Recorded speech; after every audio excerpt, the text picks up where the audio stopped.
Welcome back. We've used list comprehensions for transformation, like cubing numbers, and for filtering, like selecting even numbers.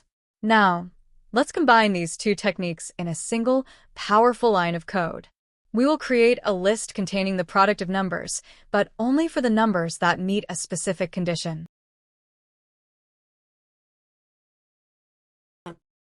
1. The combined operation using a for loop.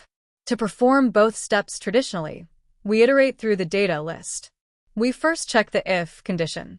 If x is greater than 5. Only if that condition is true do we then apply the transformation, which is x times 10, and append it. This still requires 5 lines of code to achieve a simple two-step operation.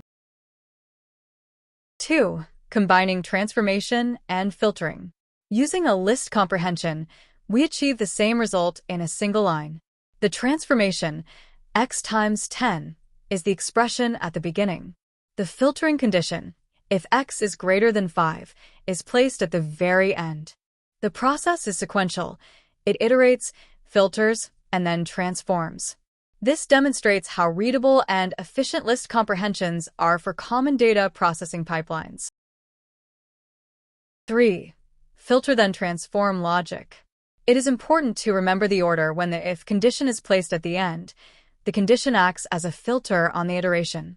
Only items that pass the filter are sent forward to be transformed by the expression. The expression is not evaluated for items that fail the filter. To summarize, combining transformation and filtering in a single list comprehension is highly Pythonic and efficient.